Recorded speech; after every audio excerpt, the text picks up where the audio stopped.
Development, infrastructure ఇవేవి వాళ్ళకి అక్కర్లేదు. ఒకవేళ అవసరమైతే కూడా వాళ్ళకు డిఫెన్స్ అవసరాల కోసమో లేకపోతే అమెరికాను విధించే డబ్బులో అవో ఇటు సౌదీ అరేబియా నుంచో లేకపోతే యూరప్ కంట్రీస్ నుంచో డబ్బులు తీసుకుంటారు. దేనికోసం తీసుకుంటారు అంటే ఈ టెర్రరిస్ట్ల పేరు చెప్పే తీసుకుంటారు. మీకు అల్ఖైదా మీ మీద దాడి చేయకుండా ఉండాలంటే మేము మధ్యలో ఉండాలి, మమ్మల్ని మీరు బాగా చూసుకోవాలి, లేకపోతే మీరు పర్టికులర్లీ ఆ తాలిబాన్లు మీ మీదకి రాకుండా ఉండాలంటే మేము అడ్డుకుంటాము, సో మా కోసం డబ్బులు ఇవ్వండి. ఎట్లా ఉంటదంటే ఇంకో ఎవడో గుండా ఉంటాడు, వాడిని అడ్డుకోవడం కోసం సెక్యూరిటీ కావాలి కదా మనకు. ఆ సెక్యూరిటీగా పాకిస్తాన్ ని ఈ యూరోపియన్ దేశాలు వాడుకుంటాడు. ఇప్పుడు ఖవాజా ఆసిఫ్ ఈయన అన్నదాన్ని నిజంగానే మనంత తేలిగ్గా తీసుకోవడానికి వీల్లేదు.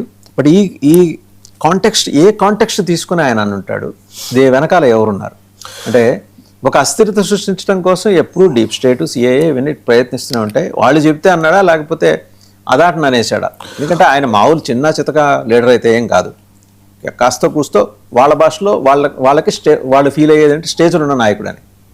పాకిస్తాన్ వెనకాల ఎవరు ఉంటారు? సో మొన్న దీనికి ముందు ఒకసారి ఒక 4-5 ఇన్సిడెంట్స్ మనం చూడాలి, క్రానాలజీ చూసుకోవాలి.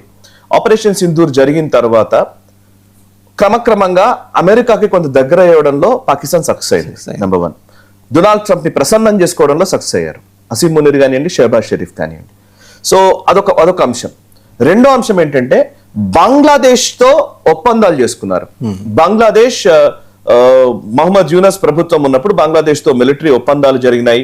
అండ్ బంగ్లాదేశ్ కి పాకిస్తాన్ కి మధ్య ఇప్పుడు ఎయిర్లైన్స్ మొదలయ్యాయి. ఇద్దరూ కలిసి ఒక మిలిటరీ ఎక్సర్సైజెస్ నిర్వహించారు. ఇది రెండో పరిణామం. మూడో పరిణామం ఏంటంటే చైనా నుంచి వెపన్స్ పాకిస్తాన్ లో తయారు చేసిన JF-17లు ఇట్లాంటివన్నీ పాకిస్తాన్ లోనే తయారవుతున్నాయి. అండ్ చైనా నుంచి భారీ ఎత్తున ఎక్విప్మెంట్ వస్తుంది. అండ్ వాళ్ళకు చైనా పూర్తిగా ఇప్పుడు చైనాకు కావాల్సినటువంటి ఒక మేజర్ ఈ ఇండియన్ ఓషన్ రీజియన్ లో లేకపోతే మొత్తం ఈ ఏషియన్ కంట్రీస్ లో ముఖ్యంగా వాళ్ళకు థ్రెట్ గా మారింది, చైనాకు థ్రెట్ గా మారింది భారతదేశం కాబట్టి. బికాస్ ఎందుకంటే అన్ని రకాలుగా ఆర్థికంగా చూసామనుకోండి, యూరప్ దేశాలన్నీ కూడా భారత్ వైపు చూస్తూ ఉన్నాయి. చైనా నుంచి మెల్లగా ఇన్వెస్ట్మెంట్లు బయటకు తీసుకొచ్చి భారత్ లో పెట్టడానికి ట్రై చేస్తున్నారు. అండ్ ఈవెన్ డిఫెన్స్ పరంగా కూడా భారతదేశం ఆత్మ నిర్భరత చాటుకుంటోంది. రోజు రోజుకు మనం పెరుగుతూ ఉన్నాం, మనం అన్ని దేశాలతో ఒప్పందాలు చేసుకుంటున్నాం, మన డిఫెన్స్ అవసరాలకు నిజంగా చెప్పాలంటే ఎక్స్పోర్ట్స్ కూడా చేస్తున్నాం ఆయా దేశాలకి. సో ఇప్పుడు చైనాకి థ్రెట్ భారతదేశం కాబోతోంది. సో ఇట్లాంటి టైంలో భారత్ నిరుకున పెట్టాలంటే పాకిస్తాన్ వాళ్ళకున్న లీవర్. సో పాకిస్తాన్ ని పెంచి పోషించాలి. అటు పాకిస్తాన్ ని ఇటు బంగ్లాదేశ్ ని వాడుకొని చైనా మన పైన ఏదో ఒక రకంగా మనల్ని కంట్రోల్ చేసే ప్రయత్నం చేస్తాం. బికాస్ చైనా డైరెక్ట్ గా ప్రయత్నం చేస్తే వర్కౌట్ కాలే. డోక్లాం దగ్గర వాళ్ళని ఆపేశాం, ఇటు గల్వాన్ దగ్గర వాళ్ళని ఆపేశాం, లోపలికి కూడా రానివ్వలేదు. సో ఇప్పుడు చైనాకి ఏంటి అని అంటే అహం దెబ్బతింది అనమాట. సో ఇది ఎలాగైనా తీసుకోవాలి. సో అందుకే ఈవెన్ అసీం మునీర్ లాస్ట్ ఒక 3 నెలల క్రితం ఒక స్టేట్మెంట్ ఇచ్చాడు, ఈసారి భారత్ పై జరిగే దాడి ఈస్ట్ నుంచి వస్తుంది అని. సో అంటే బంగ్లాదేశ్ నుంచి జరిగే దాడి అని. నిన్నగాక మొన్న మనం డిస్కస్ చేసాము, ఒక చైనా తయారు చేసినటువంటి సబ్మెరైన్, హాంగూర్ క్లాస్ సబ్మెరైన్ ని మేము బంగాళాఖాతంలో డిప్లాయ్ చేస్తామని పాకిస్తాన్ అంటోంది. సో అంటే ఏంటంటే పాకిస్తాన్ ఈసారి అంటే ఇంకోటి, అది కాక ఆపరేషన్ సింధూర్ లో చావు దెబ్బతిన్నటువంటి పాకిస్తాన్ ఇప్పుడు మరొక యుద్ధానికి రావడానికి ఎందుకంత ఇష్టపడుతోంది అని అంటే, ఫస్ట్ పాకిస్తాన్ వాళ్ళు యుద్ధం చేసింది అనుకోండి, భారత్ తోటి ఎంగేజ్ చేసింది అనుకోండి, ఎంగేజ్ చేస్తే చైనా వాళ్ళకి డబ్బులు ఇస్తుంది. At the same time Bharat నష్టపోతుంది. ఎట్లా నష్టపోతుంది? ఇక్కడ ఇన్వెస్ట్మెంట్లు ఆగిపోతాయి, ఇక్కడ చేసేటువంటి మ్యానుఫ్యాక్చరింగ్ సెక్టర్ మీద ఆ ఎఫెక్ట్ పడుతుంది. చైనాలో ఉన్నటువంటి కంపెనీస్ భారత్ కి రాకుండా అడ్డుకోవడంలో వాళ్ళు సక్సెస్ అవ్వడానికి అవకాశం వస్తుంది. బికాస్ భారత్ అస్థిరతతో ఉండాలి. ఆపరేషన్ సింధూర్ టైంలో కూడా నేను చాలా సార్లు ఈ మాట పదే చెప్తూ వచ్చాను. ఆపరేషన్ సింధూర్ టైంలో పహల్గామ్ అటాక్ జరిగిన తర్వాత దేశం మొత్తం పాకిస్తాన్ మీద యుద్ధం చేయాలి, POKను ఆక్రమించుకోవాలని చెప్పేసి మనం మాట్లాడాం. No, this is not the time అనేది నాకైతే పర్సనల్ అభిప్రాయం. అది నేను కొంతమందితో మాట్లాడిన తర్వాత కూడా నేను అభిప్రాయం రూఢి చేసుకున్నాను. ఈ టైం ఇప్పుడు కాదు యుద్ధం చేసే టైం. ఇప్పుడు మనం పహల్గామ్ కి మనము ప్రతీకారం తీర్చుకోవాలి అనుకున్నాము, కొట్టాము, అయిపోయింది. వాళ్ళకి చావు దెబ్బ కొట్టాము, ఆపేసేయాలి. అది ఎన్ని రోజులు కంటిన్యూ అయితే భారత్ నష్టపోతుంది యుద్ధం.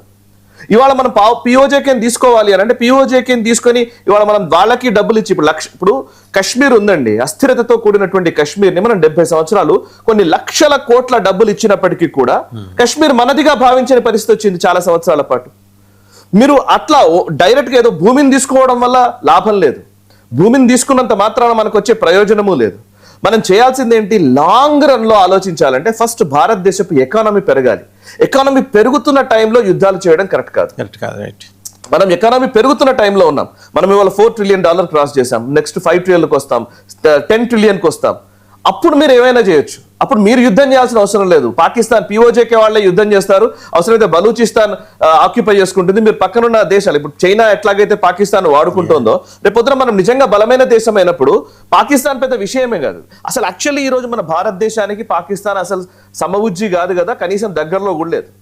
Anyhow, but we need to be careful. We have to be careful. We are careful. We know that. Because ఈసారి కనుక పాకిస్తాన్ ఏదైనా చిన్న చర్య చేస్తే డెఫినెట్ గా ల్యాండ్ ఆక్యుపై చేసుకుంటామనేది మన భారత ఆర్మీ చీఫ్ చెప్పాడు, మన రాజ్నాథ్ సింగ్ గారు పదే పదే చెప్తూ ఉన్నారు. ఈసారి జరగబోయే యుద్ధము పాకిస్తాన్ కి ఇంకా ఎప్పటికీ లేవని పరిస్థితుల్లోకి పాకిస్తాన్ వెళ్ళడానికి మాత్రం ఉంటుంది, ఒకవేళ పాకిస్తాన్ యుద్ధానికి దిగితే. రైట్, నెక్స్ట్ సబ్జెక్ట్లోకి వెళ్తే ఈ హ్యూమిలియేషన్